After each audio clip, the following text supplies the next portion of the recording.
জিমেলের কোনো একটা কন্টেন্ট আমাকে শো করছে, তাহলে এই ধরনের লিঙ্ক যখন আমি দিব তখন সেগুলোকে বলা হবে কি গ্লোবাল লিঙ্ক। তাহলে আমি আশা করছি যে তোমরা ইন্টারনাল লিঙ্ক, লোকাল লিঙ্ক এবং গ্লোবাল লিঙ্ক সম্পর্কে পুরোপুরি আইডিয়া পেয়ে গেছো। তারপরে যদি কোয়েশ্চেন্স থাকে অবশ্যই আমাকে জিজ্ঞেস করবা, সেটা গ্রুপে হোক, মেসেঞ্জারে হোক, ফোন কলে হোক, যেভাবে হোক আমার সাথে যোগাযোগ করবা, আমি অবশ্যই বুঝিয়ে দেবো। আর যদি কোয়েশ্চেন্স থাকে নেক্সট ক্লাসে অবশ্যই আমাকে জিজ্ঞেস করবো।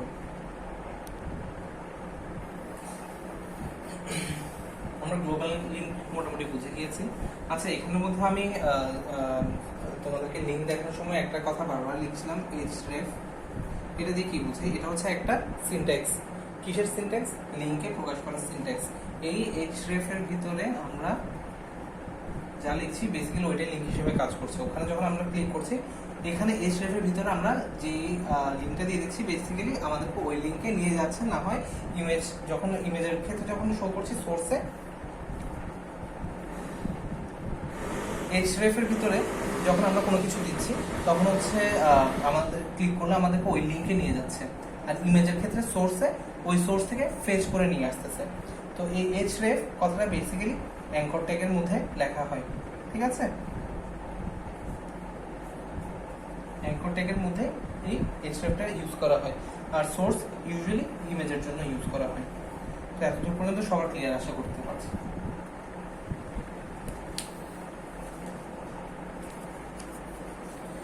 এরপর তোমাদের বইয়ে একটা পার্ট আছে যেটা নাম হচ্ছে চিত্র সংযোগ করা। আমি এখন ওটা নিয়ে কিছুটা আলোচনা করব।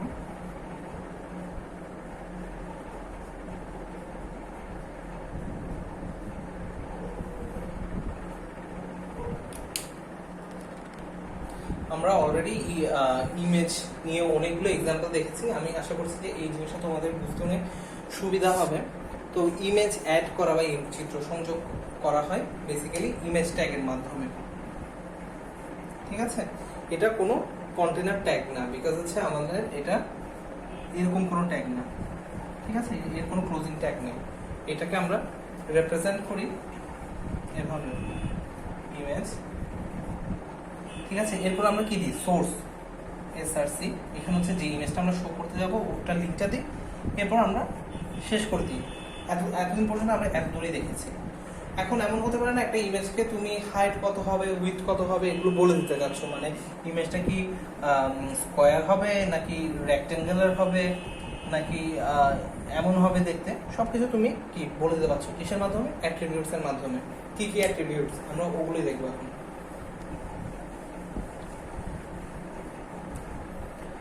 ইমেজের মধ্যে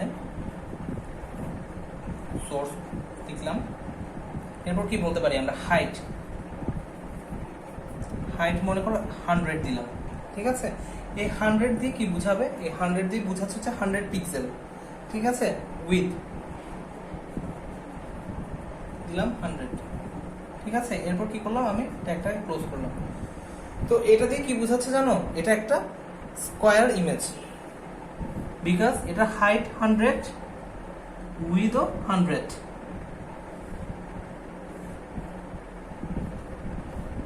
হাইট হচ্ছে 100 পিক্সেল, উইথও হচ্ছে 100 পিক্সেল। তো স্কোয়ার বা বর্গক্ষেত্রে কি হয়? সব বাহুগুলো সমান হয়। তো এখানেও দেখতে পাচ্ছি যে এই বাহু মানে এর উচ্চতাও 100, তোমার উইথও 100। তাহলে কি এর বাকি বাহুগুলো এটাকে ফলো করবে না? এটা এইচ যদি 100 হয় এটার এইচও 100 হবে, এটা উইথ যদি 100 পিক্সেল হয় এটা উইথও 100 পিক্সেল হবে। তাহলে এটা একটা কি স্কোয়ার ইমেজ শো করবে। একটা যদি তুমি রেক্ট্যাঙ্গুলার ইমেজ শো করতে চাও, এরকম যদি একটা ইমেজ শো করতে চাও তাহলে তার উইথটা বাড়িয়ে দিতে হবে। তোমার উইথ দিয়ে দিবা এখানে মনে করো 300, ঠিক আছে? জায়গায় লিখে দিবা 300, আর হাইটের জায়গায় লিখে দিলা কি? হাইট দিয়ে দিলা 50। তাহলে এটা এই সাইজের একটা ইমেজ শো করবে, ঠিক আছে? তাহলে আমরা ইমেজের অ্যাট্রিবিউটস এগুলো তো বুঝতে পেরেছি। আরো ব্যাপার আছে, ইমেজের পাশে যদি তুমি কোনো বর্ডার দিতে চাও, এরকম মোটা যদি কোনো একটা বর্ডার দিয়ে দিতে চাও, তাহলে কি এখানে তোমরা আরেকটা অ্যাট্রিবিউট অ্যাড করতে পারো, বর্ডার ইজ ইকুয়ালস টু 1। তাহলে কি এখানে একটা 1 পিক্সেল সলিড বর্ডার হয়ে যাবে। এছাড়াও তোমরা কি ইউজ করতে পারো, আর কি কি অ্যাট্রিবিউট ইউজ করতে পারো, এখানে যদি কোনো স্টাইল দিতে চাও তাহলে কি স্টাইল লিখে তোমরা আরো অ্যাট্রিবিউট অ্যাড করে নিতে পারো।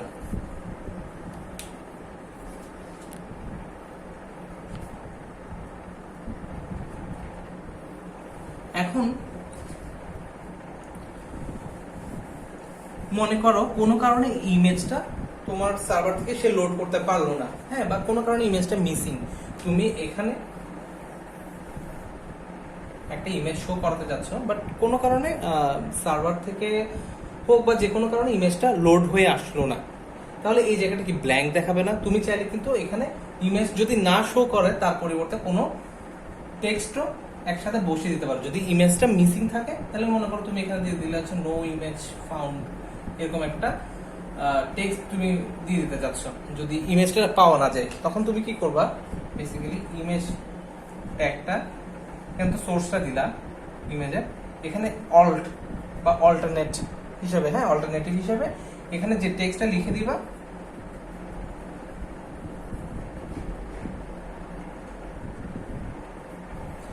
ইমেজটা যদি কোনো কারণে পাওয়া না যায় তাহলে ওই টেক্সটটা এখানে শো করবে, আর যদি ইমেজটা পাওয়া যায় তাহলে এই টেক্সটটা শো করবে না। এছাড়াও এছাড়াও তোমার অ্যালাইনমেন্ট ইউজ করে তোমার একটা ইমেজকে কি তুমি মাঝখানে দেখাবা নাকি লেফটে দেখাবা নাকি রাইটে দেখাবা, এগুলো দেখানো সম্ভব। এগুলো আমি নেক্সট প্র্যাকটিক্যাল ক্লাসে তোমাদেরকে একদম প্র্যাকটিক্যালি দেখাবো, তাহলে তোমাদের কাছে একদম ক্লিয়ার হয়ে যাবে।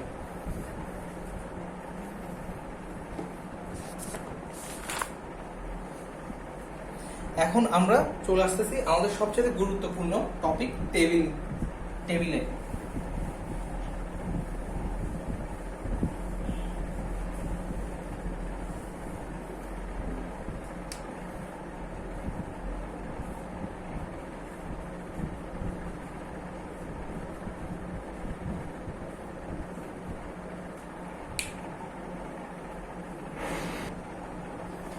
আমরা এখন পড়বো হচ্ছে টেবিল নিয়ে, খুবই গুরুত্বপূর্ণ একটা টপিক। তো সবার প্রথমে টেবিলের কোড বা স্ট্রাকচার বোঝানোর আগে আমি তোমাদেরকে একটু বোঝাতে চাই যে টেবিল আসলে কেন প্রয়োজন বা কি কারণে আমরা টেবিল ইউজ করে থাকি HTML এর মধ্যে। এখন কথার কথা, তুমি মনে করো তোমাদের মধ্যে কেউ কেউ হয়তো বা পরবর্তীতে অ্যাকাউন্টেন্ট হবা, কেউ হবা স্কুল টিচার, কেউ ডক্টর। তো সবারই এমন একটা সময় আসবে যখন হচ্ছে যে প্রফেশনে থাকো না কেন ডেটা অ্যানালাইসিস করতে হবে বা ডেটা নিয়ে কাজ করতে হবে। কথার কথা যদি কেউ স্কুল টিচার হয় তখন তার হয়তো বা অ্যাটেন্ডেন্স শিটের প্রয়োজন হবে, সে হয়তো বা স্টুডেন্টদের অ্যাটেন্ডেন্স নেবে। তো তখন অ্যাটেন্ডেন্স শিটগুলো দেখতে কেমন হবে, যে তোমরা যখন সফটওয়্যারের মাধ্যমে অ্যাটেন্ডেন্স নিবা তখন দেখা যাবে কি যে এখানে মনে করো একটা আইডি কলাম থাকবে, এখানে একটা থাকবে হচ্ছে নেম, এখানে থাকবে রোল, এখানে মনে করো যে এই ধরনের করে একটা থাকলো, তারপর হচ্ছে ডেট, হ্যাঁ, তারপর হচ্ছে অ্যাটেন্ড অথবা অ্যাবসেন্ট অর প্রেজেন্ট, এরকম করে একটা কলাম থাকলো, হ্যাঁ। তারপর হচ্ছে এখানে এক একজনের নাম, এভাবে করে একটা হয়তো বা টেবিল হতে পারে। অথবা যে অ্যাকাউন্টেন্ট তার হয়তো বা ডিউ নিয়ে অনেক কাজ করতে হতে পারে, মানে হচ্ছে বকেয়া বিল নিয়ে হয়তো বা কাজ করতে হতে পারে, হয়তো বা হচ্ছে টাকা পয়সার হিসাব নিয়ে কাজ হতে পারে, হয়তো বা দেখা যেতে পারে যে সে এমপ্লয়ীদের স্যালারি নিয়ে কাজ করতে পারে। তো এমপ্লয়ীদের স্যালারি যদি হয় তখন এরকম একটা টেবিল নিয়ে হয়তো তার কাজ করতে হতে পারে, যে আইডি, তারপর হচ্ছে এমপ্লয়ি নেম, স্যালারি কত, হ্যাঁ। তো এখানে মনে করো এই টেবিলের মধ্যে একটা একটা করে চলে আসলো, যে রক্তিম স্যালারি মনে করো যে 1,00,000 টাকা, আদিত্য মনে করো 50,000 টাকা, তারপর মনে করো ঈশিতা, হ্যাঁ, তার হচ্ছে 1,50,000 টাকা। তো এই যে ডেটাগুলোকে রিপ্রেজেন্ট করা হচ্ছে এগুলো হচ্ছে বেসিক্যালি টেবিলের মাধ্যমে করানো হচ্ছে। তো এই টেবিলের এগুলো হচ্ছে কলাম, এগুলো হচ্ছে রো, ঠিক আছে, এগুলো হচ্ছে একটা কলাম, এগুলো হচ্ছে একটা রো, ঠিক আছে। এবং টেবিলের এই পোর্শনটাকে বেসিক্যালি বলা হয় টেবিল হেড, টি হেড। এই পোর্শনটাকে বলা হয় টি বডি আর টেবিল বডি। আর নিচে যদি টোটাল কোনো কিছু আমরা মানে টোটাল কত টাকা স্যালারি হয়েছে যে কত হয় 2 লাখ 3 লাখ টাকা 3 লাখ টাকা, হ্যাঁ, যে এখানে যে আমি একটা টোটাল হিসেবে দেখাবো, ঠিক আছে। এটাকে হয়তোবা এটাকে বলা হয় টি ফুটার বা টি ফুট, ঠিক আছে।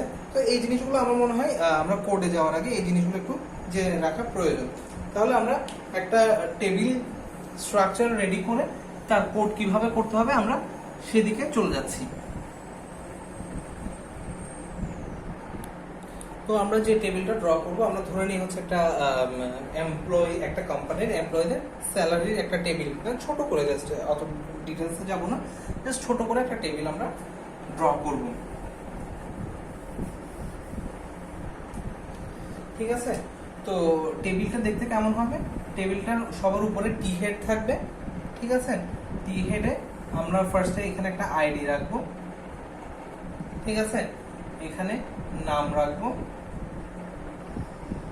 এজ রাখবো, এবং হয়তো ডিপার্টমেন্ট আনতে পারি, আরো কয়েকটা কলাম আনতে পারি, আপাতত এত দূরই রাখলাম, স্যালারি রাখলাম। এই পোর্শনটাকে কি বলা হচ্ছে? টি হেড, ঠিক আছে, টেবিলের হেড।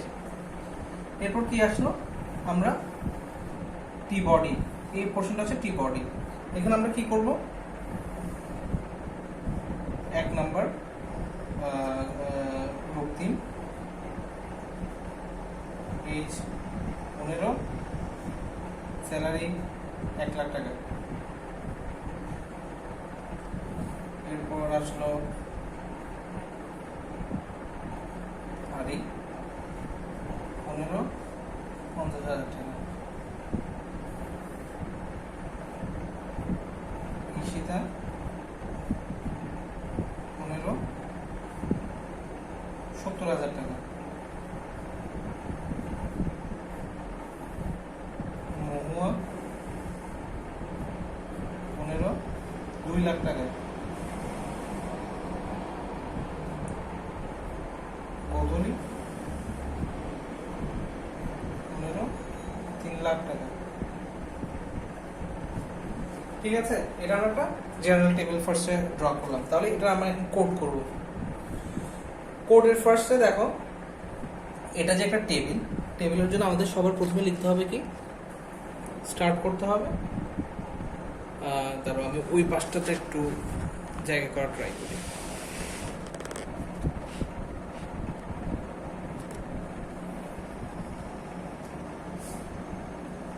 এই পাশটাতে আমি লেখা ট্রাই করছি।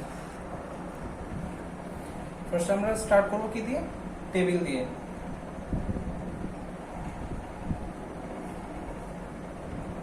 শেষ করব কি দিয়ে? টেবিল দিয়ে, ঠিক আছে।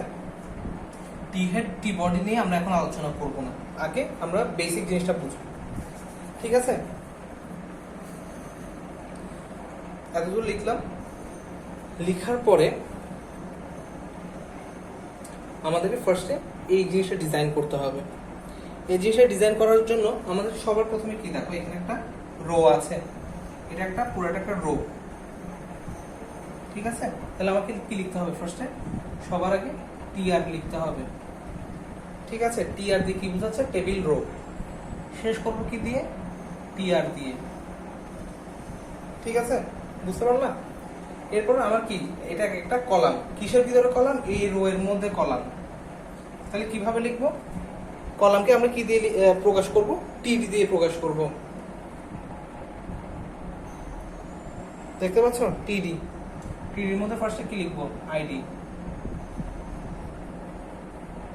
তারপর কি লিখতে পারি? টিডির মধ্যে নেম।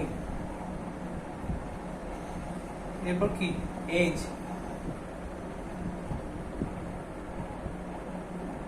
এরপর স্যালারি।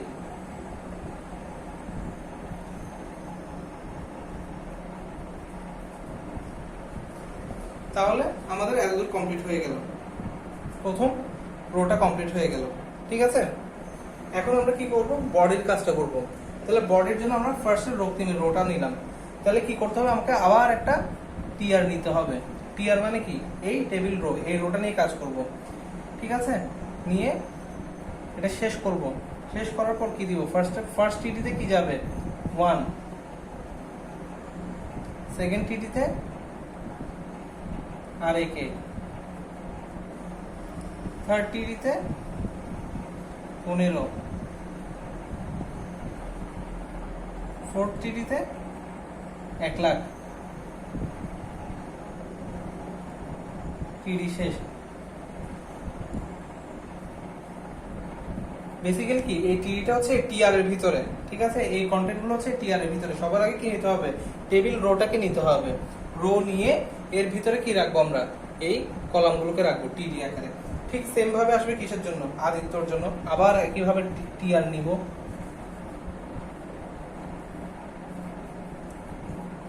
শেষ করব। এখানে আবার কি নিব, টিডি নিব। টিডির মধ্যে কি লিখবো 2, কারণ কি সিরিয়াল হচ্ছে 2, সিরিয়াল 2, এই কারণে আমরা কি নিচ্ছি সিরিয়াল 2, এই কারণে আমরা এখানে লিখছি কি 2। এরপর কি আদি,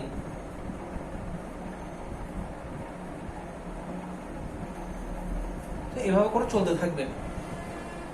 এভাবে করে ইশিদার জন্য আরেকটা টিআর নিব আমরা, ঠিক আছে। এই টিআরটা এখানে কমপ্লিট করার পরে এখান থেকে আমরা মনে করো আমাদের টিআরটা এখানে কমপ্লিট হয়েছে। এরপর আমরা আরেকটা এভাবে করে রিপিটিং ভাবে চলতে থাকবে, এক একটা রো যেতে থাকবে, 1, 2, 3, 4, 5, 6টা এভাবে করে যেতে থাকবে। তাহলে এটা কি, আমার একটা বেসিক টেবিল আমরা রেডি করছি। কিন্তু এত দূরে থেমে গেলে হবে না।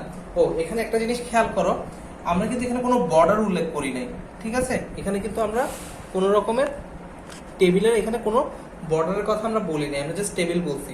তাহলে আমরা যদি কোনো বর্ডার না বলি, তাহলে এখানে কোনো বর্ডার বেসিক্যালি থাকবে না, জানো। এগুলো কিচ্ছু থাকবে না, এই কোনো বর্ডার থাকবে না। এটা জাস্ট দেখতে তোমার বর্ডারলেস থাকবে। তোমরা যখন একটু বাসায় কম্পিউটারে অথবা এই কোনো বর্ডারে কিন্তু থাকবে না, কারণ আমি এখানে কোনো বর্ডারের কথা বলি নাই।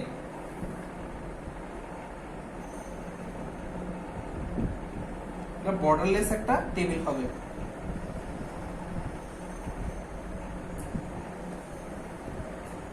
ঠিক আছে, তো আমি যখন এখানের মধ্যে বলে দিব কি, যে table border is equals to 1, তখন এখানে একটা বর্ডার, এই টেবিলের মধ্যে বর্ডার পড়ে যাবে এভাবে করে।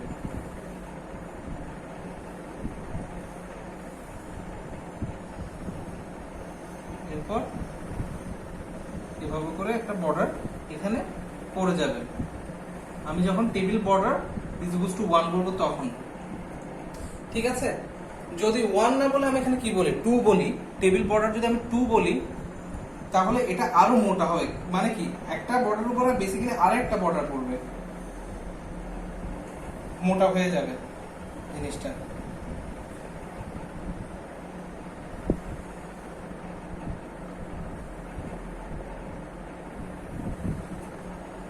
তোমরা হয়তো বুঝতে পারছো, এই জিনিসটা আরো মোটা হয়ে যাবে।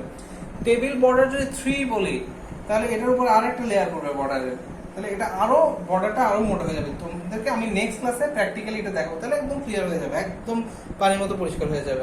তার মানে কি, বর্ডার অ্যাট্রিবিউটটার মাধ্যমে। আচ্ছা, মহুয়ার একটা কোয়েশ্চেন ছিল লাস্ট ক্লাসে যে অ্যাট্রিবিউট কি। আমার মনে হয় এই আমরা বারবার অ্যাট্রিবিউট কথাটা ইউজ করছি এবং এটা ব্যবহার করছি দেখে এখন মনে হয় মহুয়ার অনেকটু ক্লিয়ার হয়ে যাবে। তো বর্ডার অ্যাট্রিবিউটের মাধ্যমে আমরা দেখো এই বর্ডারটাকে মোটা পাতলা করতে পারতেছি, ঠিক আছে। বর্ডার 3 মানে বর্ডার 3 মানে এখানে আমরা 3টা বর্ডারের লেয়ার ফেলতেছি, এই কারণে এই বর্ডারটা আরো মোটা হয়ে আমাদেরকে শো করতেছে। এছাড়া আমরা আরো অনেকগুলো অ্যাট্রিবিউট ইউজ করতে পারি, যেমন হচ্ছে টেবিলের উইথ কত হবে, ঠিক আছে, মানে টেবিলটা পাশে কত দূর প্রশস্ত হবে।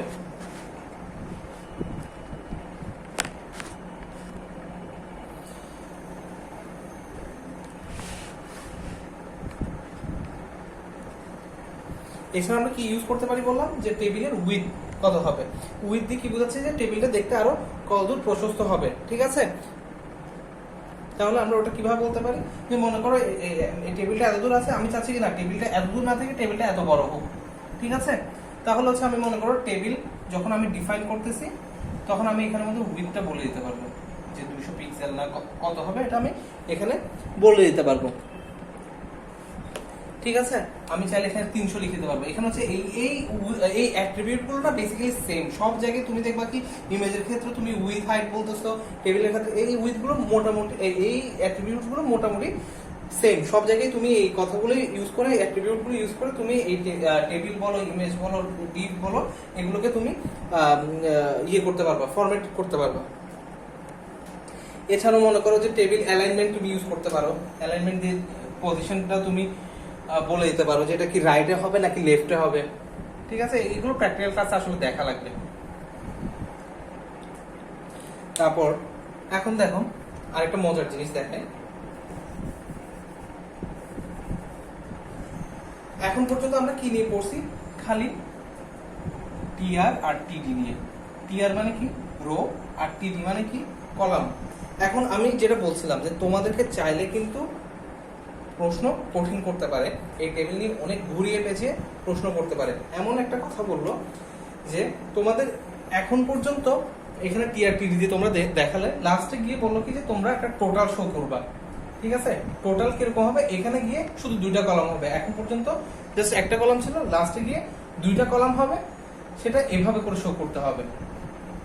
টোটাল এখানে কত হলো আমরা একটু যদি হিসাব করি, 3 লাখের 2 5 লাখ, 5,50,000, 6,50,000, 6,50,000, 70,000 কত হয়, 7,20,000 টোটাল। এভাবে শো করবা, মানে কি তোমরা একদম লাস্টে গিয়ে কলাম থাকবে জাস্ট 2টা।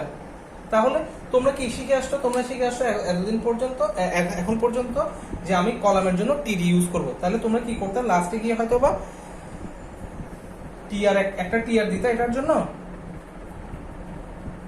তারপর টিডি দিতা একটা, ওখানে লিখতে কি টোটাল, এরপর আরেকটা টিডি দিতা, তারপর লিখতা 7,20,000 টাকা, তারপর এই টিডিটা দিয়ে দিতা। হ্যাঁ, কিন্তু এটা ভুল, এটা করলে হবে না। কেন হবে না সেটা আমি বুঝাই। তোমরা যদি এই কোডটা ইউজ করতা তাহলে হতো কি জানো, এটা দেখতে এরকম হতো। ফার্স্ট একটা টিআর হয়ে যেত, এই টিআর, ঠিক আছে। প্রথম টিডি টোটাল এখানে বসতো, দ্বিতীয় টিডি এখানে বসতো, 7,20,000। কিন্তু আমাদের প্রয়োজন হচ্ছে কি, আমাদের প্রয়োজন হচ্ছে যে এই 7,20,000টা এখানে দেখাবে আর টোটালটা এটা জুড়ে থাকবে। তো এটা কিন্তু এই কোডে হবে না। এটার জন্য আমাদের কি করতে হবে, স্প্যান করতে হবে। স্প্যান 2 রকমের হয়, কলাম স্প্যান এবং রো স্প্যান। আমি রো স্প্যানটা আজকে দেখাবো না, কারণ তোমরা মাত্র টেবিল আজকে স্টার্ট করছো, অনেক কোয়েশ্চেন থাকবে তোমাদের মাথায়। আমি জাস্ট কলাম স্প্যানটা বুঝাচ্ছি। কলাম স্প্যানটা যদি বুঝে থাকো, ভালো মতো করে বুঝতে পারো, রো স্প্যানটা অটোমেটিক বুঝে যাবো, ঠিক আছে। কিন্তু আমি আজকে পুরোটা, আচ্ছা আমি একটু লাস্টের দিকে আমি একটু হালকা করে বুঝিয়ে বলবো। তাহলে কল স্প্যান দিয়ে আমি কি বোঝাচ্ছি, আমাদের কি লাগছে, আমাদের এই পুরো টেবিলটা জুড়ে লাস্টে জাস্ট 2টা কলাম লাগতেছে, যেটা হচ্ছে আমার এভাবে করে কভার করবে, ঠিক আছে।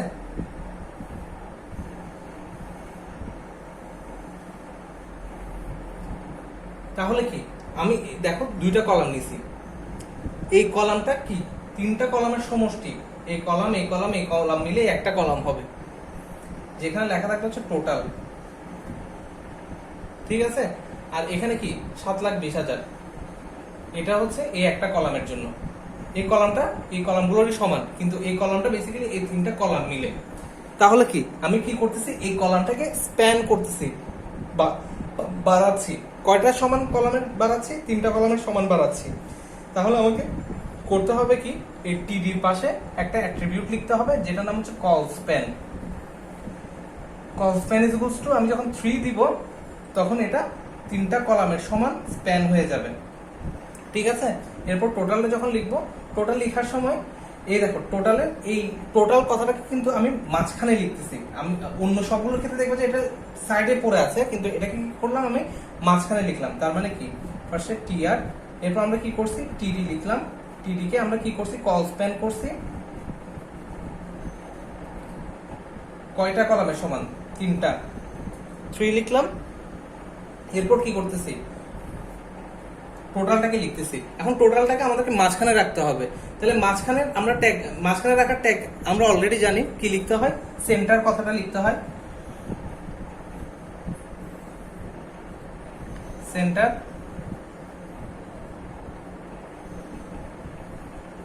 এখানে আমি কি লিখবো টোটাল,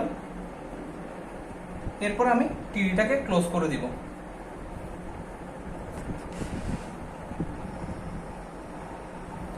ঠিক আছে, তাহলে কি হচ্ছে এই কল স্প্যানের কারণে বেসিক্যালি এই 3 এর কারণে এটা 3টা সমান জায়গা, একটা কলামে এই 3টা কলামের সমান জায়গা নিচ্ছে। এর পরের লাইনে আমাদের কি লিখতে হবে, এর পরের লাইনে লিখতে হবে আবার একটা টিডি।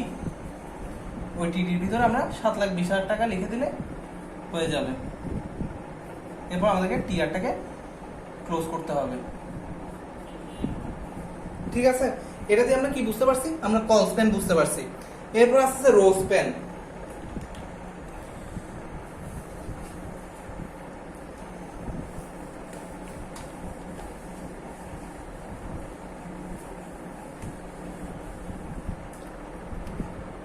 মনে করো আমি একটা টেবিল লিখলাম,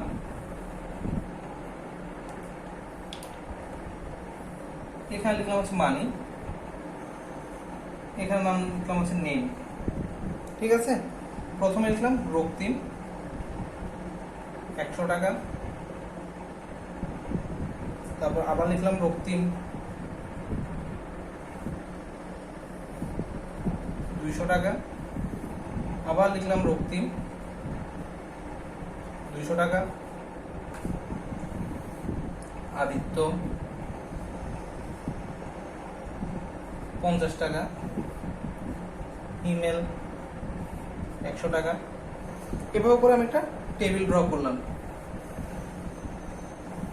দেখতে পাচ্ছ? তো এখানে যে রক্তিম কথাটা আমি 3বার লিখছি। হ্যাঁ, আমি কি করতে পারতাম চাইলে, আমি এখানের মধ্যে এই রক্তিম কথাটাকে 3বার না লিখে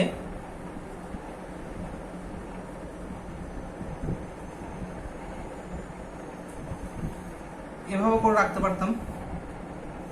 এই পুরা রোটা হচ্ছে রক্তিম, এরপর আদিত্য, হিমেল, এরপর যারা যারা আসে।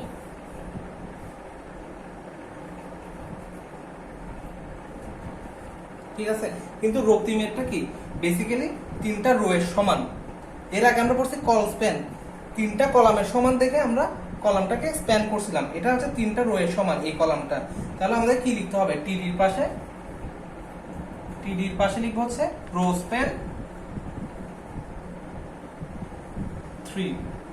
তাহলে আমাদের এই কলামটা 3টা রো এর সমান হয়ে যাবে। তো আমি আশা করছি যে এতদূর পর্যন্ত তোমরা বুঝতে পারছো। তো টেবিলকে নিয়ে বিভিন্ন ভাবে করা সম্ভব।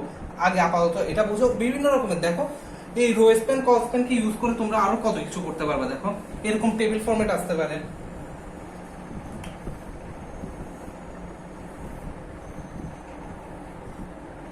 নেম, এজ, ঠিক আছে, আবার